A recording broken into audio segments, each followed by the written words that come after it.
Baik, bismillahirrahmanirrahim. Assalamualaikum warahmatullahi wabarakatuh.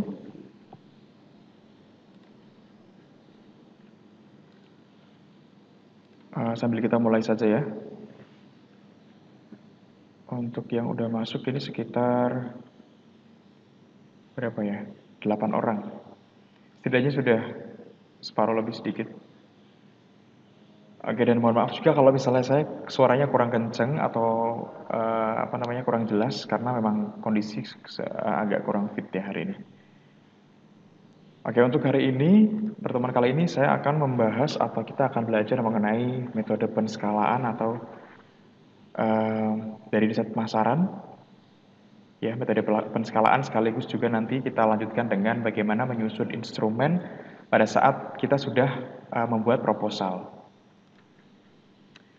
Oke, nah sebelumnya saya coba tampilkan dulu di layar untuk materinya supaya teman-teman bisa lihat.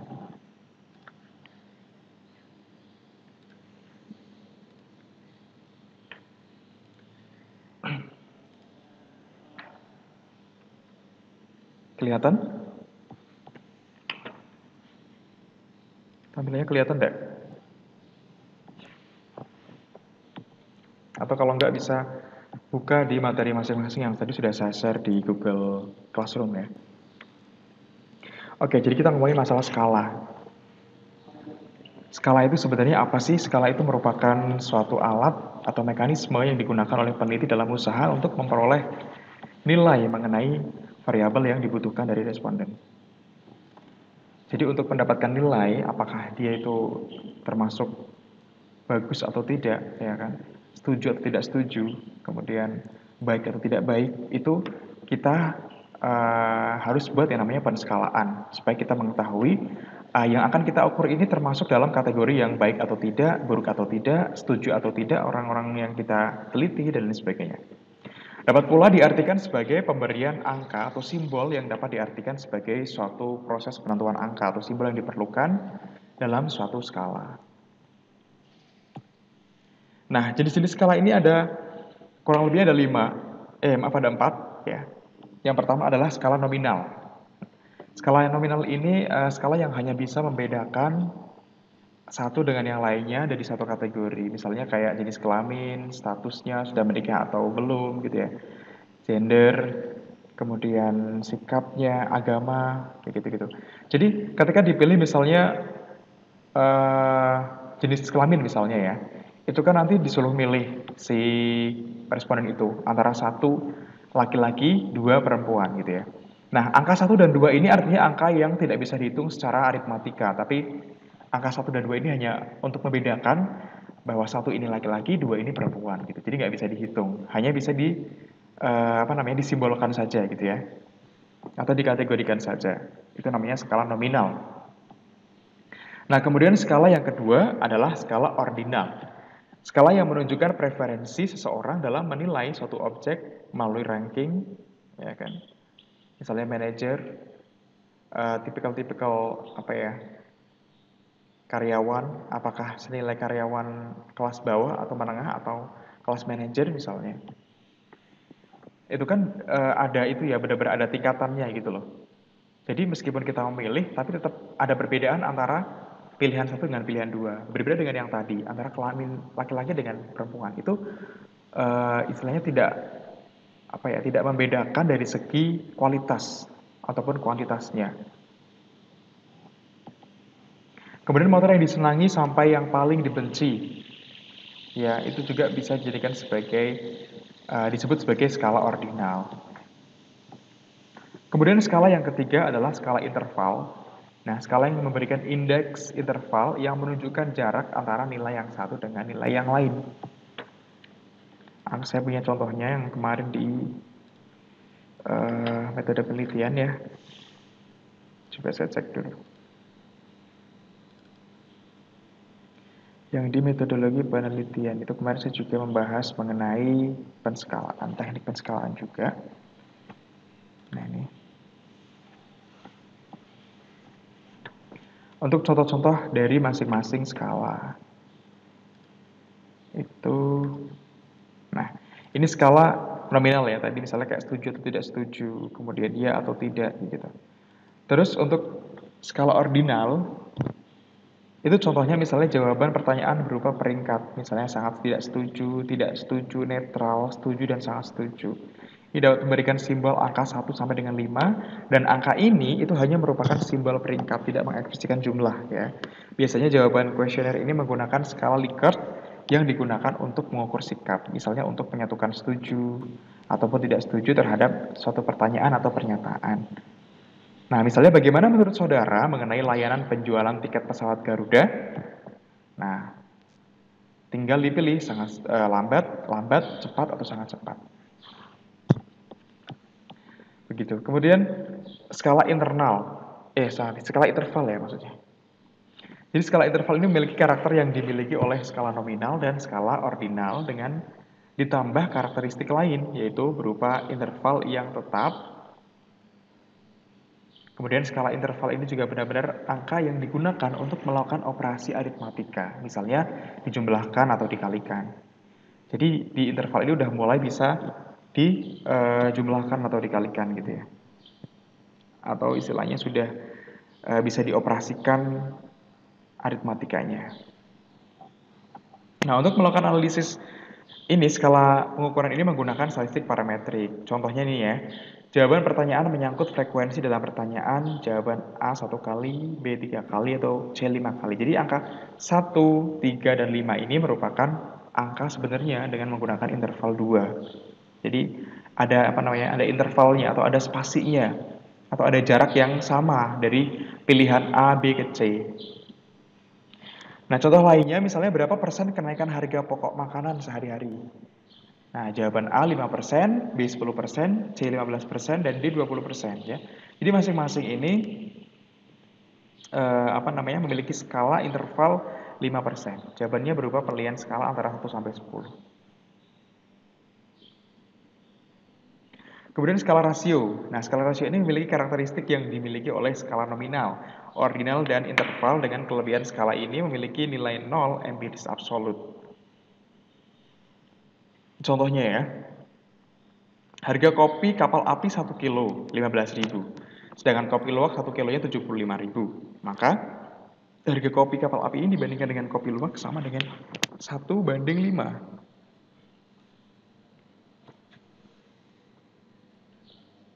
Kemudian tarif kereta api naik 10%, sedangkan tarif pesawat itu naik 20%.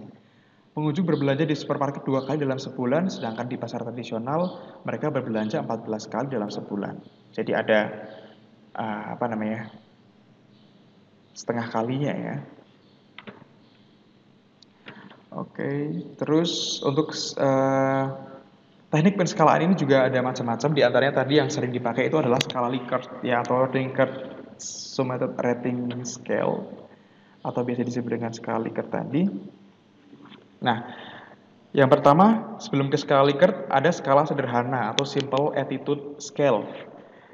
Seperti pertanyaan menarik, memuaskan, menantang, rutin, ya kan, manfaat, kemudian mengkhawatirkan, dan lain-lain, dengan bentuk opsi jawaban ya atau tidak di kolom. Kemudian jenis datanya termasuk data nominal. Contohnya seperti ini.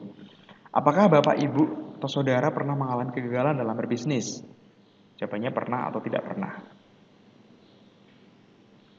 Kemudian apakah Bapak, Ibu, Saudara memiliki usaha di tempat lain? Bisa punya atau tidak punya. Ini yang termasuk masih dalam kategori sederhana ya. Pernah tidak pernah, punya tidak punya, kayak gitu-gitu. Biasanya berupa jawaban dia dan tidak. Misalnya apakah Bapak Ibu termasuk perokok? Nah, jawabannya kan bisa iya atau tidak gitu ya. Kemudian skala yang kedua adalah skala kategori atau kategori scale. Ini merupakan skala sederhana yang diperluas dengan banyak item atau opsi jawaban tetapi memiliki tujuan yang sama, yakni untuk memperoleh respon tunggal. Jenis datanya sama dengan skala sederhana, yakni data nominal. Contohnya, atribut cara pengemasan barang yang dijual kepada konsumen. Pilihnya penting, sangat penting, penting, netral, kurang penting, atau tidak penting.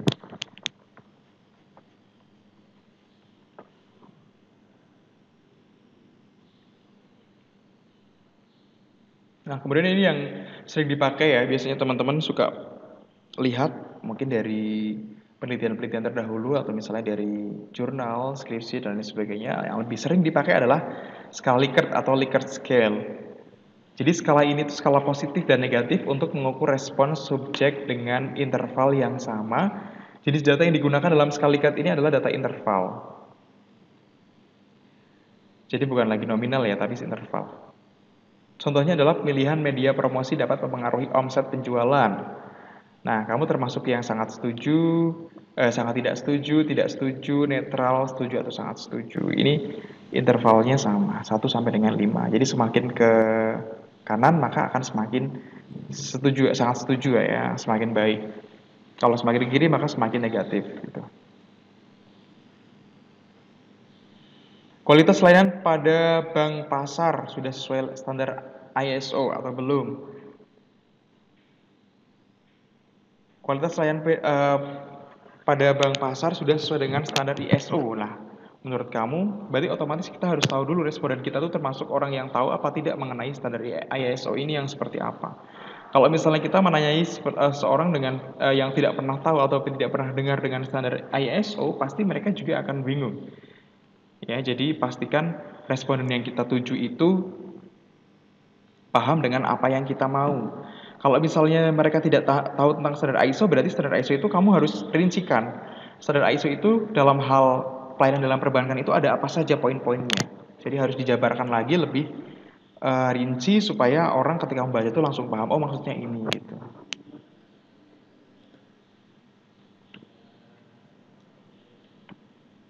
Kemudian teknik penskalaan yang ketiga adalah skala diferensial semantik. Nah, itu merupakan penilaian ekstrim dua kutub yang disediakan untuk subjek dalam menentukan responnya di antara dua kutub tersebut pada ruang yang disediakan atau disebut dengan ruang semantik ini. Skala diferensial semantik ini sering digunakan untuk menilai sikap responden ataupun subjek terhadap atribut merek, iklan, dan objek tertentu. Ya, bentuk jawaban atau opsi skala diferensial ini mengikuti garis kontinum, di mana jawaban ini sangat positif terletak di bagian kanan dan jawaban negatifnya atau sangat tidak setujunya berada di bagian kiri atau sebaliknya. Adapun jenis data yang digunakan adalah interval juga. Contohnya, berikan penilaian tentang kemampuan kepemimpinan terhadap manajer pemasaran di perusahaan Bapak. Sangat efektif dan sangat tidak efektif. Ya. Kemudian jujur, suka bohong. Jadi ini apa namanya? Semakin ke sini berarti semakin ke kanan berarti semakin jelek ya, semakin ke kiri semakin baik, atau bisa dibalik juga sebenarnya, bisa dibolak-balik. Yang penting nanti dalam satu pertanyaan itu kalau misalnya memang mau menggunakan teknik skala yang ini harus sepadan. Kalau ini kan yang positif di sebelah kiri, berarti harus di sebelah kiri terus nanti sampai ke pertanyaan yang terakhir. Tapi kalau misalnya yang positif itu berada di sebelah kanan, berarti harus di sebelah kanan terus sampai pertanyaan terakhir. Supaya nanti tidak bingung ketika mengolah datanya. Kemudian teknik penskalaan. Teknik skala ini yang keempat berarti ya, adalah skala numeris atau numerical scale. Nah, skala ini itu sama dengan diferensial semantik, perbedaannya terletak pada ruang semantik yang telah diisi dengan angka-angka dari 1, 2, 3, dan seterusnya. Nah, jenis data yang digunakan dalam skala ini adalah interval. Contohnya seperti ini. Jadi semakin kalian tidak setuju, kalau ini berarti yang negatifnya yang ada di sebelah kiri, positifnya yang ada di sebelah kanan. Jadi semakin ke sini, semakin ke kanan adalah semakin bagus. Kalau misalnya respondennya condong memilih antara nomor 5, 6, dan 7, maka bisa dibilang sangat bagus gitu ya. Oke.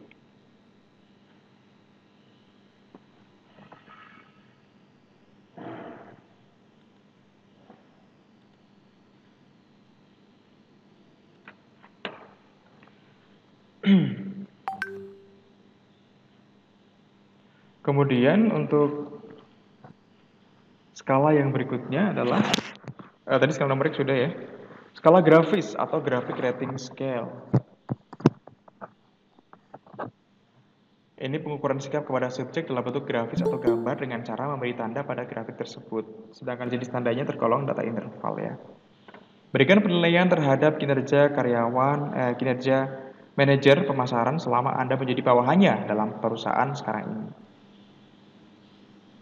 Ini lebih kepada apa namanya? Pendapat gitu ya. Kemudian apa namanya?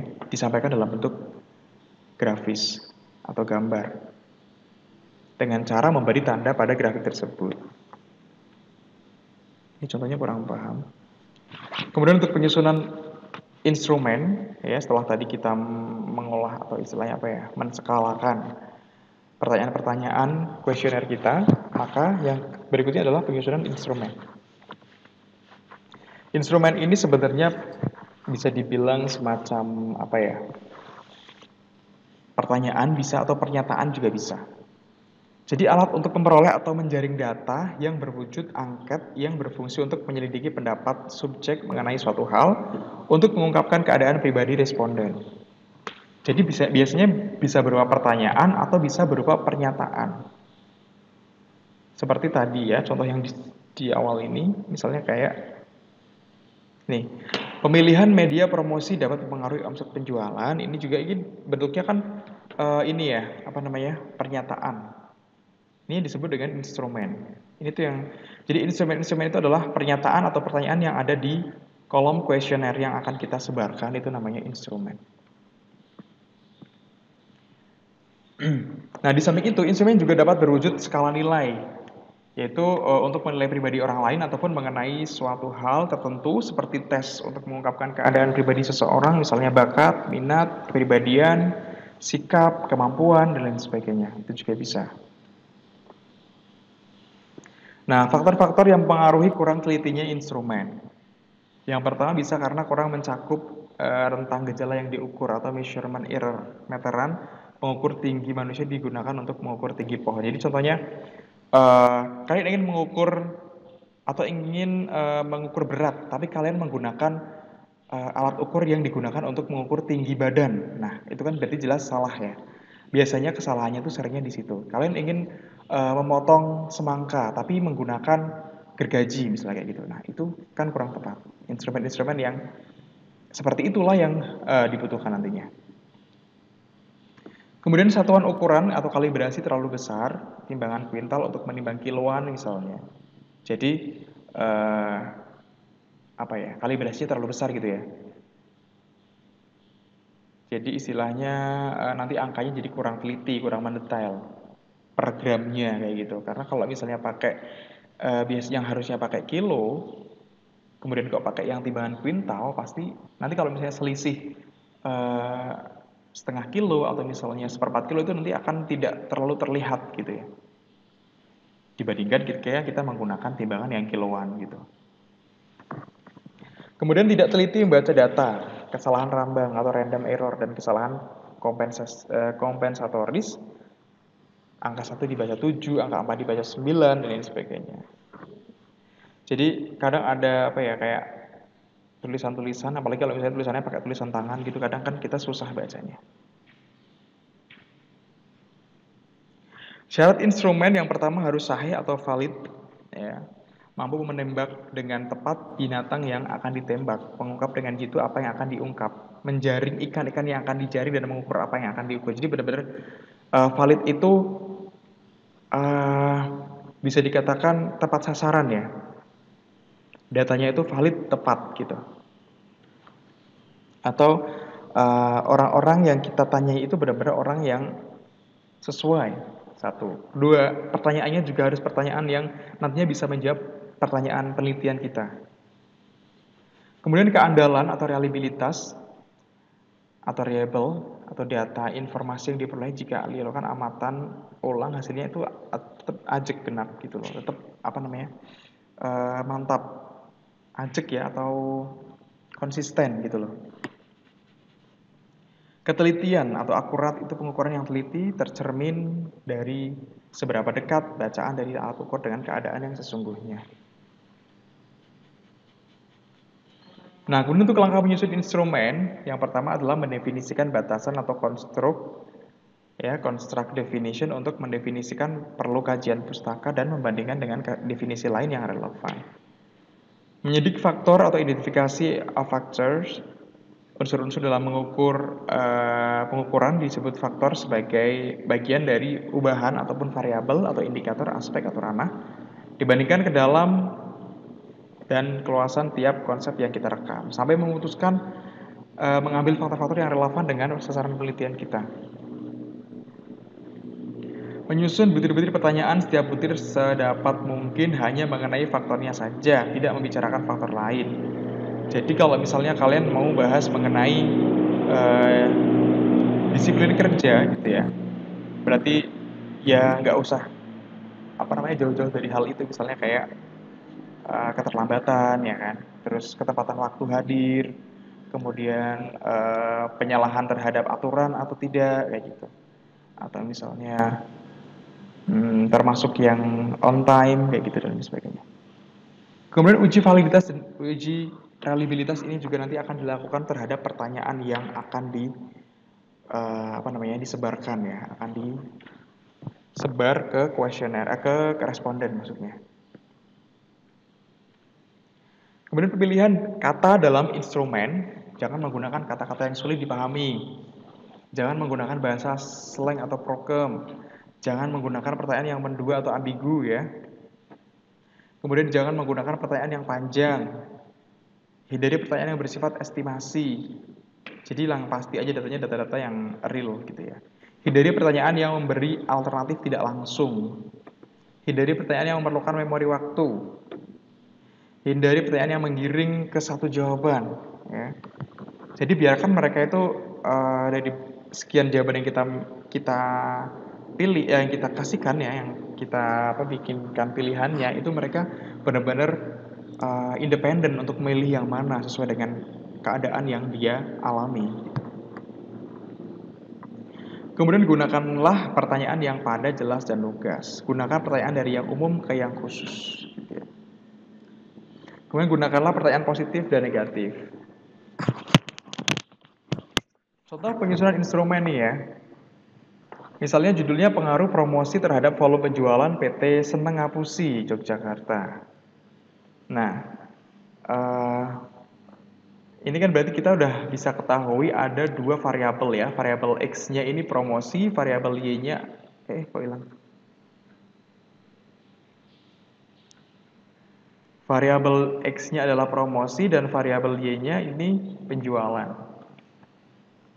Nah, di variabel X kita harus cari dulu instrumen-instrumen apa sih yang akan kita tanyakan ya, dijabarin dulu.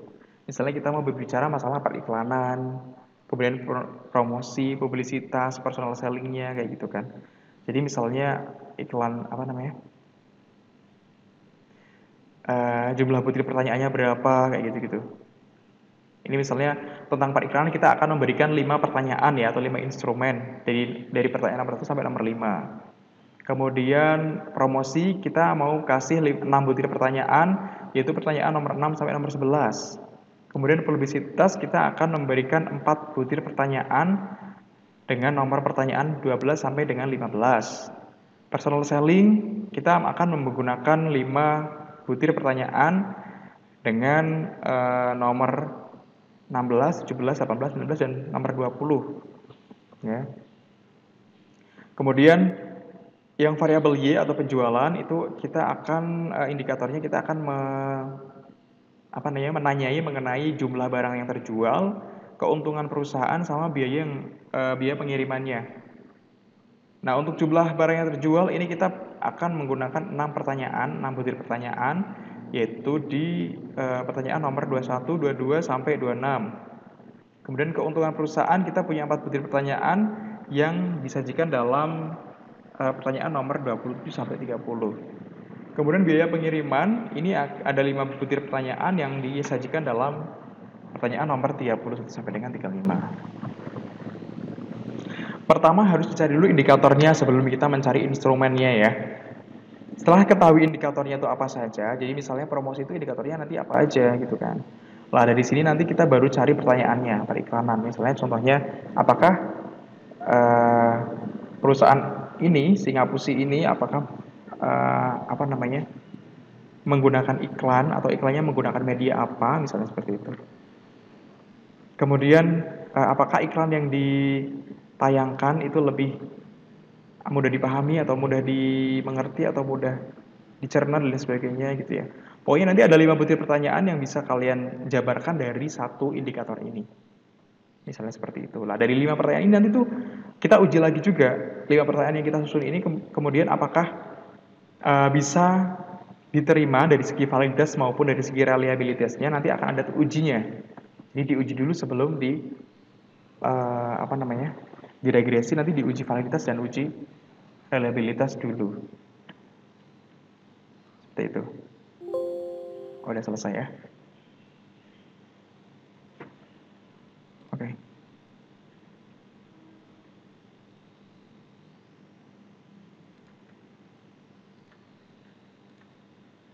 Oke, sampai di sini ada yang masih bingung tentang bagaimana penskalaan, teknik-teknik penskalaan ataupun juga membuat atau menyusun instrumen indikator atau masih bingung dengan indikator apa itu bedanya indikator sama instrumen. Pokoknya kalau indikator itu biasanya adalah poin-poin yang akan kita cari pertanyaannya. Nah, kalau instrumen itu adalah pertanyaannya atau butir-butir pertanyaan atau bisa pernyataan yang kita rinci dari indikator yang akan kita tanyai gitu ya.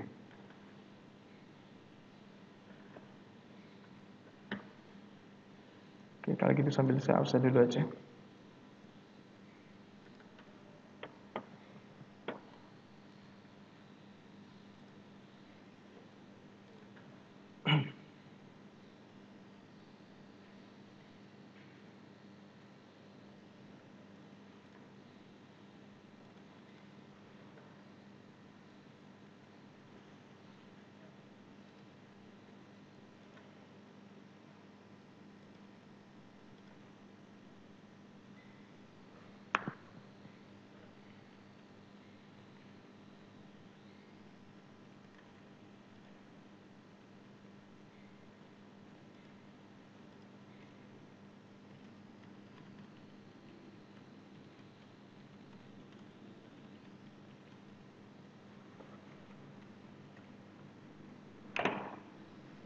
Ini pertemuan keberapa ya? Harusnya udah ke-9 ya.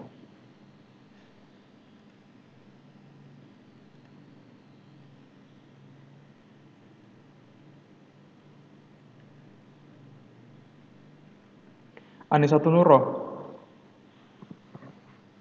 Ada? Ada, Pak. Cacova Amalia.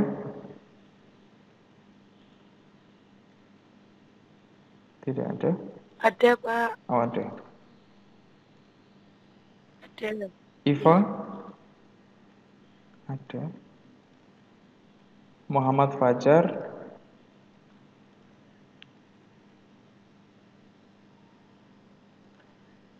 Nur Kholisoh.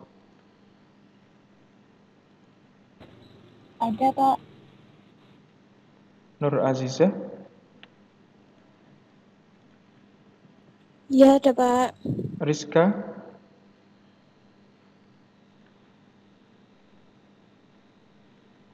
Siti Nur Anissa. Nggak ada. Ada, Pak. Oh, ada. Rizka Ayu nggak ada ya? Wahyu Irawan. Rizka kerja, Pak. Oh, kerja. Wahyu Irawan.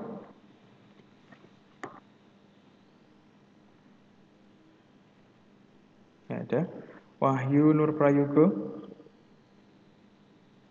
Nggak ada juga. Arvita Heradini.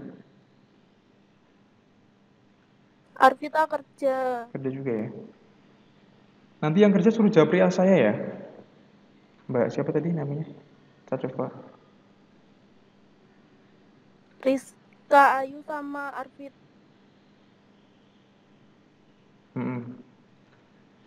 Terus Arvita sudah tadi katanya kerja. Huda Meliana tidak ada juga. Syahrul Magfurin. Ada. Oh, Huda ada. Huda, oke. Syahrul Mahfurin Boleh Suci. deh, Pak. Oke. Iya. Oke, sip.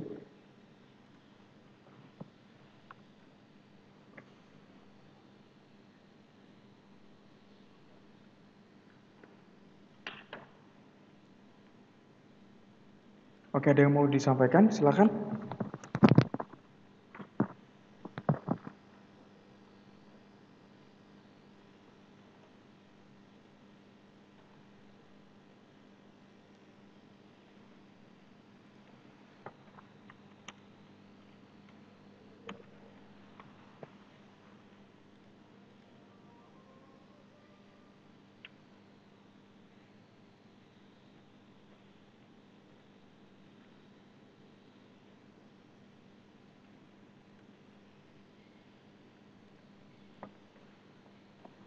Kalau tidak ada, berarti saya cukupkan sekian ya.